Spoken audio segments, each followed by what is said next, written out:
إذا فوز المنتخب المغربي. حسين آشيو، فوز هل كان متوقع، خاصة بأنه كندا ما عندها ما تخسر، المغرب بثالث مواجهة؟ على كل حال كنا ننتظر أداء جيد من المغرب، خاصة بعد يعني إقصاء كندا والوجه الجيد اللي ظهر به يعني المقابلة الماضية. اليوم زاد يعني أكد قوته، أداؤه الجيد. اليوم بعد تسجيل الهدف نوعا ما مبكرا رجع شوية للوراء، ضغط عليه المنتخب الكندي اللي ما عنده ما يخسر. عباك صعيب تلعب مع فريق يعني ما عندوش اوبجيكتيف، خلاص فقد كل، يلعب بكل راحه وارتياح، وانت عندك ضغط، لازم على الاقل تجيب نقطه باش تتاهل. نظن هذا الشيء ثاني خلاهم يرجعوا شويه للوراء باش يحافظوا على النتيجه. ولكن شفنا اللاعبين يعني اعمده الفريق كيف فطنوا كيما زياش يصنعوا الفارق، وهذا الشيء اللي يحدث يعني في المباريات هذوما. نهني يعني المنتخب المغربي على هذا الانجاز. ما نساوش باللي جاز في مرتبه اولى، وهذا اول مره نظن فريق يعني افريقي وعربي يجوز في المركز الاول في الدور الاول في المونديال ب7 نقاط. ان شاء الله كما يقول لك نهنئوهم ونتمنى لهم يروحوا في ابعد مدى في المونديال. مؤمن أيد قاسي، ما رايك اولا في البدايه تاهل المنتخب المغربي في صداره هذه المجموعه التي تضم كرواتيا وتضم ايضا بلجيكا، ولكن تاهل المغرب متصدره لهذه المجموعه. مباراه هل يمكن تصنيفها بانها كانت شكليه امام كندا؟ لا، لم تكن شكلية أبدا. حكيم تصور لو في الشوط الثاني بعد تراجع مردود المنتخب المغربي الذي ربما يعود يعني الفورمة البدنية للاعبين في نهاية المباراة خاصة. نعم. يعني لم يكن سهل ولم تكن هناك مباراة شكلية. صحيح أن المنتخب المغربي بدأ المباراة بقوة في الشوط الأول، أين سيطر بالطول والعرض وتحكم جيدا في زمام الأمور. لهذا قلنا دائما لما يكون يعني لما تكون مصيرك بين يديك عندك الحلول، تلعب تهاجم تدافع تغلق في الوسط كما تحب انت. وهذا ما شفناه اليوم في بدايه المباراه، رغم ان الحارس الكندي سهل من مأموريه المغاربه في طريقه تسجيل الهدف الاول. كما قال حسين، دائما اللاعبين الكبار نحتاجهم في المباريات الحاسمه. اليوم حكيم زياش مره اخرى ابدع وكان أحد رجال هذا التتويج. لماذا تقول مرة أخرى؟ بالفترة القصيرة كنا نتحدث على حكيم لا، من المباراة الثانية والثالثة حكيم. أنت اليوم تلعب مباراة جيدة في المباراة الثانية، وتأكد ذلك في المباراة الثالثة. في المباراة الأولى ماذا قلت؟ قلت غياب زياش وبوفال أقلقني. لماذا؟ لأن لاعبين كبار عليهم. هنا أين ترى جودة اللاعبين الكبار وليس في المباريات السهلة، رغم أن زياش لم يلعب ولا مباراة في تصفيات لكأس العالم، ولكن أبهر لزملائه، يعني أكد وبين وأظهر لزملائه أنهم يستطيعون أن يعولوا عليه. وهذا ما كان المغرب في المرة الثانية في الدور الثمن النهائي. مبروك عليهم، ويلعبون يعني كرة بدفاع صلب، دائما دفاع صلب. شفت في الوقت الصعب تاع المباراة وليد الركراكي لم تكن له العقدة يرجع إلى الخلف إلى الوراء تماما لغلق كل المساحات، خاصة أن المنتخب المغربي كان يعرف أنه ربما ضاع منه ذلك الفريشير فيزيك، هذيك اللياقة البدنية اللي كانت عنده في المباراة الثانية والمباراة الثالثة. علينا أن كذلك نرفع القبعة لوليد الذي أكد مرة أخرى أنه رؤية جيدة للمباراة ولقراءة المنافس بدخوله بالصابير واللاعبين الذين أنهوا المباراة الأولى. حكيم، هل يمكن أن يكون للمسة الركراكي اليوم واضحة بالنسبة زين عامر على هذه المواجهة؟ هل هي ربما كان تحضيريا هذا المنتخب باستثناء زياش أو ربما بعض الأسماء من عاد حليلوزيتش خلى الأسس واضحة بالنسبة لهذا المنتخب؟ اولا حسين قال يعني واقيل قلت لأول مرة فريق المركز الاول ليست المرة، لان غانا في 2010 ايضا كان في المركز الاول، ولذلك يعني ليست نقولوا اول فريق عربي. دوك احنا ليس افريقيا، نقعدوا في افريقيا. انا نحب نتكلم بالقاره. شكرا على المعلومه. ولكن لما تعاود تولي للركراكي يقول لك حكيم يعني بعيدا على ارضيه الميدان، انا واش نقول لك سكيما ام تي بو بالك ايطوني في هذا المدرب سيكو طريقه تعامله في ندوه الصحفيه هو اللي قلبت كاع الموازين، بمعنى عرف كيفاه على غير العاده، لان احنا كيفاه يعني نشوفوا في هذه الاونه الاخره شوفوا يعني لي طونسيون كبار بين المدربين والصحافه، ولكن هو اذا شت بعد الهزيمه التعادل الاول في الندوه الصحفيه تكلم مع الصحافه، قال لهم اللاعب المغاربي يعني ليس المغربي لو ماغريبا، قال لهم عنده الاحساس والشعور، قال لهم يفو لو رونفوي دي زوند بوزيتيف، وتكلم بطريقه مع الصحافه وين زاد ربح الصحافه، حتى الصحافه ولاو يعني يصفقوا عليه في اخر ندوه الصحفيه.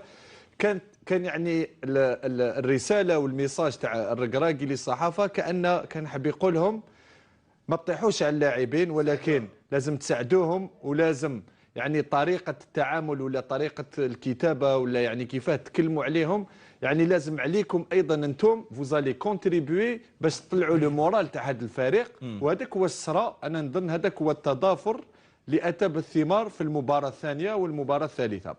ثم تقول لي يعني لما تقارن، انا نظن ما نقدروش نقارنوا بين المدربين، كل واحد عنده فلسفه تاعو، كل واحد عنده مقارنة. لم تفهم سؤالي جيدا. اريد ان اقول بانه هل فترة المغرب حاليا هي أنه حليلوزيتش وضع هذا المنتخب على أسس صحيحة قبل أن يأتي وليد الركراكي؟ لا، ولكن حتى وليد الركراكي عنده اللمسة تاعو، لا عنده اللمسة تاعو. شوف أليلوزيتش حكيم مدرب جيد، مدرب يعني من كل النواحي نقدروا نقولوا يعني كل الرؤساء يتمنوا يكون عندهم مدرب كأليلوزيتش. لماذا؟ يعني عنده الانضباط، الصرامة، نعم. يعني يتحكم لك في المجموعة، ما كاش لي زيكار ديسيبلينار، فوق أرضية الميدان عنده أيضا طريقة لعب اللي تخليك يعني يعني الفريق يلعب لك بطريقة جيدة. ولكن أنا نظن اللاعبين تقريبا يعني خاصة نولي لك يعني مرة أخرى المغاربة عندهم هذه الطريقة يعني وين ما يحبوش الانضباط، ما يحبوش لا ديسيبلين، ما يحبوش هذيك الصرامة، ويعني اشاك فوا تلقاهم يعني ما يتقبلوش هذا النوع من لو كومبورتمون تاع المدربين. نعم. الركراكي جا بعقليه اخرى يعني بلو سوبل جون، يعني جا يذكرني في بالماضي لما الحق يعني كالاخ الكبير، قريب على اللاعبين، يتكلم كثير مع اللاعبين، عنده نوع من الليونه، عنده يعني اشياء اللي خلاته، عنده ايضا اللمسه تاعو. انا نظن يعني عرف كيفاه يوظف اوراق هذا المنتخب في الوقت المناسب، عرف كيفاه ايضا يعني كاين لاعب مثل انا نظن كما قال لك، انا اللاعب يعني اللي فرحت له هو زياش، لان لما تولي الطفوله تاعو كان عنده يعني مشاكل عديده، يعني على مرتين قريب ما حبس كره قدم، يعني معروف المشكل تاعو، كان يتعاطى المخدرات واشياء عديده، حتى وين كان لاعب مغربي قديم اللي هو يعني يلا انترفينيو عليه في هولندا باش رجعوا. يعني هذا اللاعب سي ان جوار كاركتيريال واللي لازم له يعني الحنانه كثير، والركراكي نظن يعني عرف كيفاه هذا اللاعب يربحوا ويوظفوا في صالح المجموعه. اليوم شفنا يعني انا نظن المنتخب المغربي عنده شيء، لما زياش يتحرك المنتخب المغربي يكون في احسن احواله، لما زياش ما يلعبش المنتخب المغربي لا يعني يكون خارج. نقطه ثانيه، أنا يعني ولو في الشوط الأول أدوا ما عليهم هدفين وداروا، ولكن في الشوط الثاني المنتخب الكندي كان أحسن بكثير. واليوم المنتخب الكندي أيضا يعني نكونوا عادلين، كان هدف ألغي للمنتخب الكندي. واليوم يعني بعد الجولة تاع البارحة مع فرنسا واليوم مع اليابان، ونظن هذا تاع كندا كثير من الاحتجاجات يعني من طرف الفرق على الحكام، لأن كاين اليوم كاين الفار، كاين الكرات الالكترونيه، كاين هاد لي بوس، يعني ما تفهمش كيفاه كاين اليوم ماشي راسيه في الكره ما عاودوهاش والله ما على بالي. لا ما دخلش هذاك الهدف، ولكن قال لك ما عاودوهاش. لا عاودوها. هما الكندا مش انا كندا هما لم لا يعني يحتجوا على يعني الشيء في مباراه ربما كنت تشوف بين مباراتين بالك ما شفتش كي عاودوا نصف الكره فوق الخط ونصف الكره داخل المرمى، ونعرفوا احنا لازم الكره تدخل يعني. لكن شاطرك انه في الشوط الثاني تراجع للوراء فريق المغربي، وهذا طبيعي بالنسبه لان لونجو تاع المونديال كبير بزاف، جوز الدور الثاني، والخوف هذاك يخليك بلا ما تشعر ترجع للوراء. لو كان نعاود نقولوا شويه للوراء بدايه اللقاء كيفاش سجل المنتخب المغربي بضغط عالي، ضغط عالي اللي جاب ثماره لما الحارس ما عرفش يرجع الكره وجات عند زياش مباشره هدف جميل. ولكن ايضا اليوم يعني لما تشوف الفرق اللي لعبت معاها اليوم، تشوف كرواتيا يعني فيس شامبيون دو موند، بلجيكا ثالث في المونديال يعني الاسبق في 2018. نعم. ولكن انا نظن يعني هذا رايي ان هذه الفرق يعني نقصت كثير، نقصت ونزلت. وحتى لما تشوف اذا شفت تصريحات دي بروين، نعم، قال يعني اليوم وخلقت مشاكل عديده في المجموعه البلجيكيه.